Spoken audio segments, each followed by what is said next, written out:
शुक्लां ब्रह्मविचारसारपरमामाद्यां जगद्व्यापिनीं वीणापुस्तकधारिणीमपयदां जाड्यान्धकारापहां हस्ते स्फाटिकमालिकां विदधतीं पद्मासने संस्थितां वन्दे तां परमेश्वरीं भगवतीं बुद्धिप्रदां शारदां. శ్రీ మహాగణాధిపతయే నమః. శ్రీ మహాసరస్వత్యై నమః. శ్రీ గురుభ్యో నమః. శని గోచారము ఎలా ఉంటుంది అంటే 12 రాసులలో శనేశ్వరుడు సంచరిస్తూ ఉన్నప్పుడు మనకు ఎలాంటి ప్రభావాన్ని ఇస్తాడు అనేటువంటి విషయాన్ని మనం విశ్లేషించినట్టయితే శనికి అత్యంత ప్రాధాన్యత ఉంది గోచారం లోపల. ఎందుకు అనంటే శని అనంటేనే శనైశ్చరుడు అంటే మందగమనుడు, అంటే మెల్లగా సంచరించేటువంటి వాడు. అంటే ఒక రాశిలో 2.5 సంవత్సరాలు సుమారుగా ఉంటాడు. కనుక ఆ శని యొక్క ఎఫెక్ట్ అనేది ఆ రాశిలో జన్మించినటువంటి వారికి చాలా ఉంటుంది. కాబట్టి శని గోచారము అత్యంత ప్రాధాన్యతను సంతరించుకున్నటువంటి సంచారం. కనుక శని యొక్క ప్రభావము, శని అనగానే మనం భయపడవలసినటువంటి అవసరం లేదు. కాదంటే గోచార రీత్యా శనికి 3 స్థానాలు శుభస్థానాలుగా చెప్పబడి ఉన్నాయి. 3, 6, 11 అంటే 3వ స్థానము, 6వ స్థానము, 11వ స్థానంలో సంచరిస్తున్నప్పుడు శుభ ఫలితాన్ని ఇస్తాడు. మిగతా స్థానాలలో సంచరిస్తున్నాడు అంటే మిగతా స్థానాలు అనంటే ద్వాదశ, జన్మ, ద్వితీయ, చతుర్థ, అష్టమ ఈ స్థానాలలో సంచరిస్తున్నప్పుడు ప్రతికూల ఫలితాలను ఇస్తాడు. మిగతా స్థానాలు కొంత మధ్యస్థంగా ఉంటాయి. అయితే ప్రతికూలంగా సంచరిస్తున్నప్పుడు కూడాను అందరికీ ఒకే రకమైనటువంటి ప్రభావాన్ని చూపించడం. ఎందుకు అనంటే వాళ్ళ యొక్క రాస్యాధిపతికి శనికి ఉన్నటువంటి మిత్రత్వము, శత్రుత్వము, సమత్వము ఇలాంటి విషయాలను కూడాను మనం దృష్టిలో పెట్టుకొని చూడవలసి వస్తుంది. జన్మ సమయంలో ఆ శనేశ్వరుడు ఉన్నటువంటి స్థితి, అష్టక వర్గులో ఉన్నటువంటి పాయింట్స్, ఇవన్నీ కూడా ఎన్నో విషయాలు మనం కూలంకషంగా చూసిన తర్వాత ఇదమిద్దంగా శని యొక్క ప్రభావం ఎలా ఉంటుంది అనే విషయాన్ని మనం నిర్ధారణ చేసుకోవాలి. తదనుగుణంగా ఫలితాలను చెప్పుకోవడం అనేటువంటిది మనకు శాస్త్రం చెప్తుంది. కాబట్టి శని అనగానే మీరు భయపడవలసినటువంటి అవసరం లేదు. శని ప్రత్యేకంగా మిమ్మల్ని శిక్షించడు, మీ లోపల ఒక శిక్షణను తీసుకువస్తాడు. అంటే కష్టాలు నష్టాలు చూయించినప్పటికీ మిమ్మల్ని ఒక జీవితంలో మంచి మార్గంలోకి తీసుకురావడానికి చేయవలసినటువంటి పనులన్నీ కూడాను మీతోని చేయిస్తాడు, ఒక అనుభవాన్ని ఇస్తాడు. గనక శనైశ్వరుడి యొక్క గోచారము చాలా ప్రభావాన్ని చూయించేటువంటిది. కర్కాటక రాశి వారికి శని గోచారం ఎలా ఉందో తెలుసుకుందాం. కర్కాటక రాశి అధిపతి చంద్రుడు. శని, చంద్రుడికి శనికి సమత్వము ఉంది. శనికి చంద్రుడికి శత్రుత్వం ఉంది. అంటే చంద్రుడికి శనికి సమత్వము, శనికి చంద్రుడికి శత్రుత్వము. అంటే కర్కాటక రాశి వారికి సమశత్రుత్వము కలిగినటువంటి శనైశ్వరుడు 9వ స్థానంలో రజితమూర్తిగా సంచరిస్తున్నాడు. అంటే ఓవరాల్గా మనకు శత్రుత్వమే 80% కనబడుతుంది కర్కాటక రాశి వారికి శని మూలకంగా.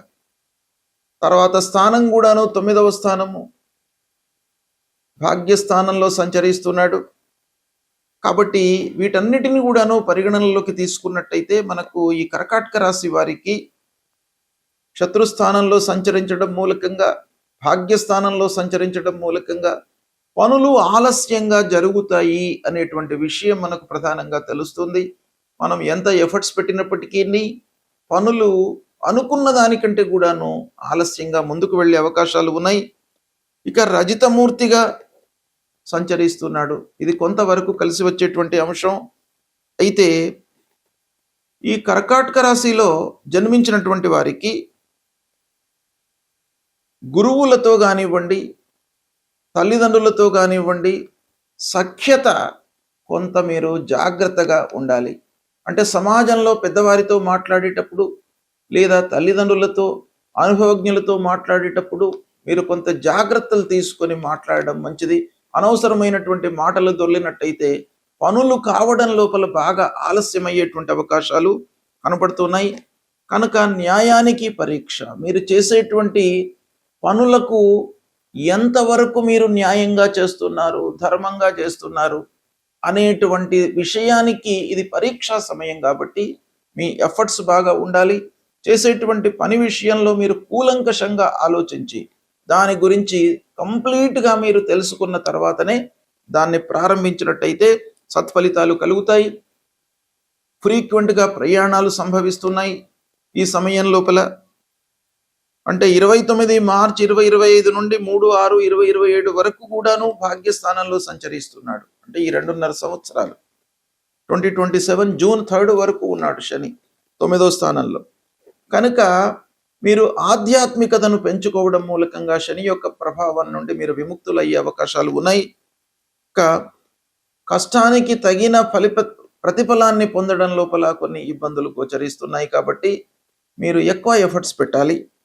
ఇక చదువుకునేటువంటి వారికి విద్యార్థుల విషయం ఆలోచించినట్టయితే శని ప్రభావం బాగా ఉంది. శని ప్రభావం మూలకంగా ఆటంకాలు, అశ్రద్ధ, చదువు పైన మీరు ఇంట్రెస్ట్ చూపించకపోవడము, నిద్రారూపం లోపల మీకు ఏదో ఆవహించడము, తద్వారా మీరు ఏమవుతుంది ఓవరాల్గా ఆటంకాలను ఎదుర్కొనేటువంటి అవకాశం కనబడుతుంది.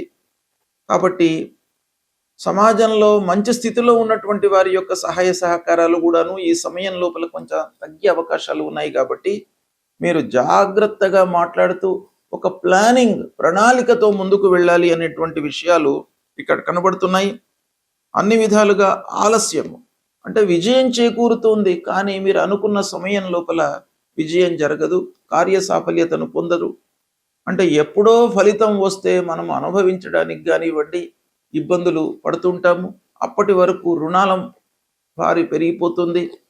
ఇకపోతే తల్లిదండ్రుల యొక్క ఆరోగ్య విషయం లోపల జాగ్రత్తలు తీసుకోవాలి.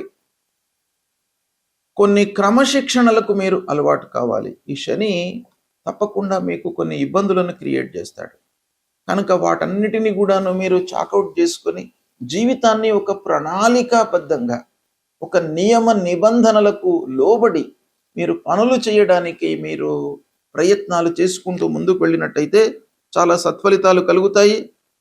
అన్నిటికంటే ముఖ్యమైనటువంటి విషయం ఏంటంటే మీ పైన నలుగురికి నమ్మకము కలిగేటట్టుగా మీరు ప్రవర్తించాలి. ఈ సమయం లోపల ఎక్కడ కూడాను మీ విషయంలో అపార్థాలు చేసుకోవడము, అపోహలకు తావివ్వకుండా ఉండడం చాలా అవసరము. దేవుణ్ణి మీరు కొలవండి, పెద్దలను గౌరవించండి, దర్శనాలు చేసుకోండి. ఓవరాల్గా మీకు సహనమే మీ విజయాన్ని చేకూరుతుంది, సహనమే మీకు విజయాన్ని ఇస్తుంది ఈ సమయం లోపల. కాబట్టి భాగ్యస్థానంలో శనైశ్వరుడు సంచరించడము అనేటువంటిది కొంత మీకు అదృష్టం పైన ఉంటుంది. కాబట్టి మీరు ఎంత ఓపికతో ఉన్నట్టయితే అంత ఫలితాలను పొందే అవకాశాలు ఉన్నాయి. దీన్ని సద్వినియోగపరచుకోండి. శనైశ్వరుడు అంటే శని ప్రతికూలంగా ఉన్నప్పుడు మనం ఏం చేయాలి అనేటువంటి విషయం కూడాను చాలా ప్రాధాన్యాన్ని సంతరించుకున్నటువంటి విషయం. శని తప్పకుండా ఏదో రకంగా మనను కష్టపెడుతుంటాడు, ఆదాయము విషయంలో ఇబ్బంది పెడతాడు, అనేక రకమైనటువంటి ఫలితాలు మనకు చేతికి అందవలసినటువంటివి ఏదో రకంగా మిస్ అవుతుంటాయి. ఇలాంటి అనేక విషయాల లోపల మనకు శని యొక్క ప్రభావము ఉంటుంది. అంటే సాధారణంగా శని మనకు శాస్త్రం ప్రకారంగా గోచార రీత్యా 3 స్థానాల్లో సంచరిస్తున్నప్పుడు మంచి ఫలితాలను ఇస్తాడు. అంటే 3, 6, 11 స్థానాలు అవి శుభ స్థానాలు. అంటే శుభ ఫలితాలను సహజంగా ఇచ్చేటువంటి స్థానాలు 3. అంటే దాదాపు 12 స్థానాలలో 3 స్థానాలు అని అంటే మనకు 25% మనకు మంచి ఫలితాలు శనీశ్వరుడు మూలకంగా సహజంగా అంటే స్థానరీత్యా గోచార రీత్యా ఇచ్చేటువంటి అవకాశాలు ఉన్నాయి. ఇక మిగతావి ద్వాదశ స్థానము, జన్మస్థానము, ద్వితీయ స్థానము, చతుర్థ స్థానము, అష్టమ స్థానము. ఈ 5 స్థానాలు చాలా మనను కష్టపెడతాడు, ఇబ్బంది పెట్టేటువంటి స్థానాలు. ఇక మిగతా స్థానాలు కొంత మధ్యస్థంగా ఉంటాయి. ఈ విధంగా మనము శని యొక్క స్థానాలను క్లాసిఫై చేసుకోవడము చాలా అవసరము. ఏ స్థానాలలో ఉన్నాడు అనేటువంటి విషయాన్ని మనం గమనించి దానికి అనుగుణంగా పరిహారాలు చేసుకోవాలి. అయితే శనైశ్చరుడికి మనం ఏం పరిహారాలు చేసుకోవాలి అనంటే, ప్రథమంగా మన చేతిలో ఉన్నటువంటి విషయాలపైన మనం మనసు నిలపాలి. ఏం చేయాలి? ధైర్యము, సాహసము. ధైర్యే సాహసే లక్ష్మి. అంటే ధైర్యంతో మనం స్టెప్స్ తీసుకోవాలి, ఆలోచనను జోడించాలి. అంటే సాహసము, కేవలం సాహసం మనకు ఫలితాలను ఇవ్వదు. సాహసంతో పాటుగా కొంత మనకు బుద్ధి, విచక్షణ, ఆలోచనను కూడాను జోడించినట్టయితే సత్ఫలితాలను ఇస్తాడు. శని మూలకంగా కలిగేటువంటి దుష్ప్రభావము తగ్గుతుంది. అంతేకాకుండా శని బాగలేనప్పుడు మనము దైవానుగ్రహం కొరకై చేయవలసినటువంటి కార్యక్రమాలు కూడాను చాలా ఉన్నాయి. వాటిని కూడాను మనం దృష్టిలో పెట్టుకొని శనికి సంబంధించినటువంటి మూల మంత్రాన్ని ప్రతినిత్యం కూడాను మీరు చదువుకోండి. నీలాంజన సమాభాసం రవిపుత్రం యమాగ్రజం ఛాయా మార్తాండ సంభూతం తం నమామి శనైశ్చరం అనేటువంటి మూల మంత్రాన్ని ప్రతినిత్యం చదువుకోండి. ఆంజనేయ స్వామి దేవాలయానికి వెళ్ళండి, ఆంజనేయ స్వామి యొక్క అనుగ్రహాన్ని పొందండి. హనుమాన్ చాలీసా పారాయణం చెయ్యండి. నువ్వుల నూనె, ఇనుప ముక్క, నల్లటి వస్త్రము ఇవి దానంగా ఇవ్వండి. మీకు అనుకూలమైనట్టయితే ఒకరికి ఇద్దరికి శనివారం రోజున అన్నదానం చెయ్యండి. అంటే నీడీ పర్సన్స్ ఎవరైతే ఉన్నారో, ఆకలితో అలమటించేటువంటి వాళ్ళు, ఇబ్బంది పడుతున్నటువంటి వాళ్లకు డబ్బులు ఇవ్వకుండా మీరు అన్నం పెట్టించండి వాళ్లకు. తద్వారా మీకు ఆ శని యొక్క దుష్ప్రభావం తగ్గుతుంది. ఈ పరిహారాలను చేసుకోండి. శని మిమ్మల్ని ఏమీ చేయడు. మీరు శని గురించి బాధపడవలసినటువంటి అవసరం లేదు. శని మీ లోపల ఒక క్రమశిక్షణను తీసుకువస్తాడు, గుణపాఠాలను నేర్పిస్తాడు. కాబట్టి శని అనగానే మీరు భయపడకుండా ఫలితాలపై, ప్రభావంపై, మీ యొక్క ఎఫర్ట్స్ పై మీరు మనసు పెట్టండి. మీకు సత్ఫలితాలు కలుగుతాయి. శుభం.